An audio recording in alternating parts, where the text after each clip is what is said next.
Hello, নমস্কার। এখন আপনাদের সামনে আমাদের প্রথম নিবেদন রবীন্দ্রনাথ ঠাকুরের চিন্তাশীল। অংশগ্রহণে সৌরজিৎ ঘোষ, সৌমিলি অঞ্জয়, সৃজিতা দত্ত, সৃজা দে, প্রিয়ংশা রায়। শুরু হচ্ছে নাটক চিন্তাশীল।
বছর আগে বলা হতো বৎস। এই কথাটা একবার ভেবে দেখো দেখি মা, কথাটা বড় সামান্য নয়, কিন্তু এই কথা যতই ভাববে ততই ভাবনা শেষ হবে না। যে ভাবনা শেষ হয় না এমন ভাবনার দরকার কি? ভাবনা তো চিরকাল থাকবে।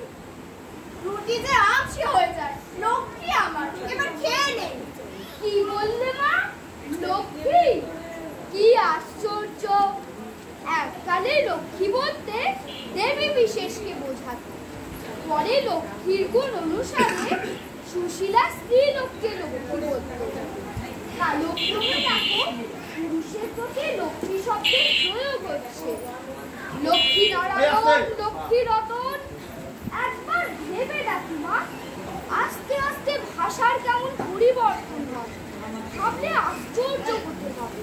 আমার কি আর কোনো ভাবনা নেই নরো? আচ্ছা তুই তো এত ভাবি, তুই বল, উপস্থিত কাজ উপস্থিত ভাবনা ছেড়ে কি এই সব বাজে ভাবনা নিয়ে থাকা ভালো? সব ভাবনারই তো একটা সময় আছে। এই কথাটা বড় গুরুতর মা। আমি হঠাৎ উত্তর দিতে পারবো না, কিছুদিন ভাবতে হবে, ভেবে পরে বল। আমি যে কথাই বলি তাতে তোর ভাবনা কেবল বেড়েই ওঠে, কিছুতেই আর কমে না। কাজ নেই বাবু, আমি আর কাউকে পাঠিয়েছি।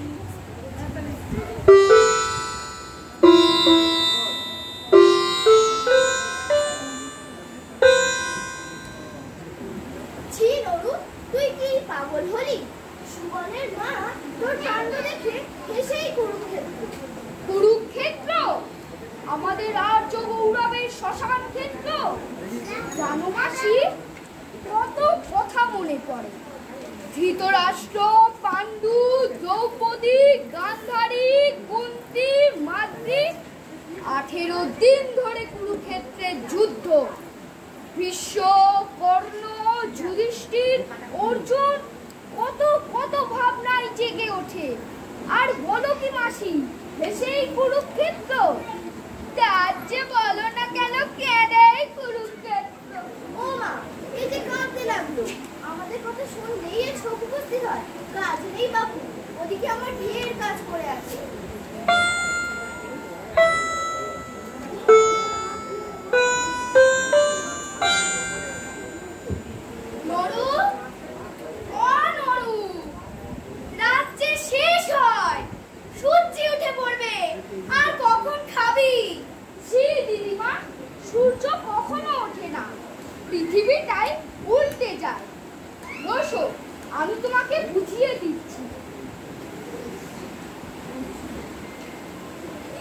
গোল জিনিস কোথাও নেই।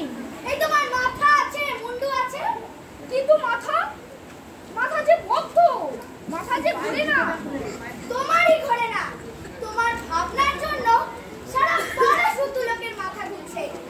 না না দিদিমা, তুমি ভুল বলছো। পৃথিবী ঘোরে, পাড়া শুধু লোকের মাথা ঘোরে না। এই নিয়ে কত তর্ক বিতর্ক আছে, সে অনেক ভাবনার। তোমার ভাবনার জন্য আমাদের কারো মাথা ঘুরতে বাকি আছে? দয়া করে খেয়ে নে বাবা, তুই খেলে তবে তো আমরা খাবো। রুটি শুকিয়ে কাঠ হয়ে গেল, মাছি ভন ভন করছে। ছি দিদিমা, এটা যে তুমি উল্টো কথা বললে। মাছি তো ভনভন করে না, মাছির দানা থেকে এইরকম শব্দ হয়। রসো, আমি তোমাকে প্রমাণ করে দিচ্ছি। হাট হয়েছে বাবা আমার, এই নাক কান বলছি, কাজ নেই তোমার প্রমাণ করে। বাহ,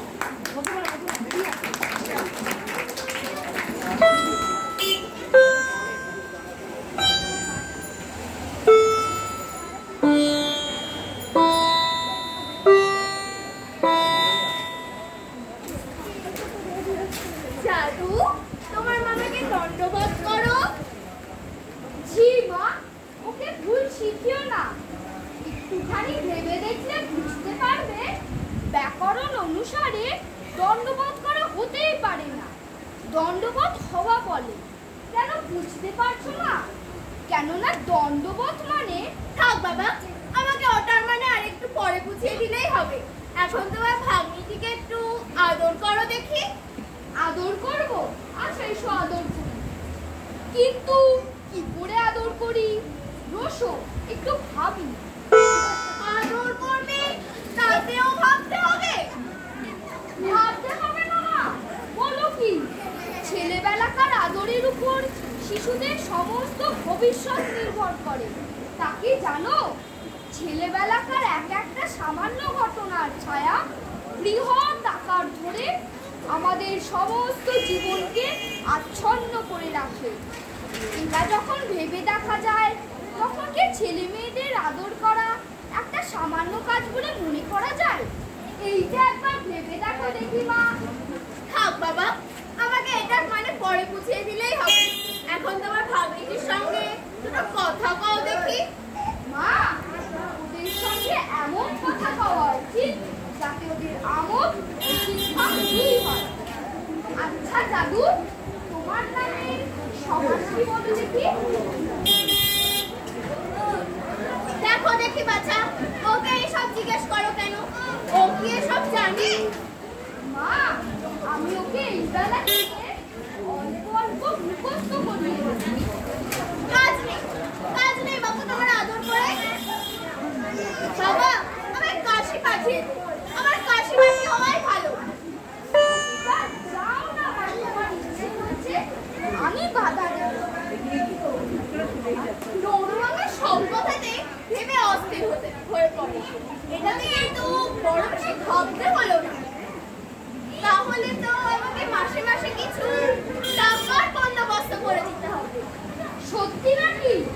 তাহলে তো আমাকে কিছুদিন ভাবতে হবে। এই কথা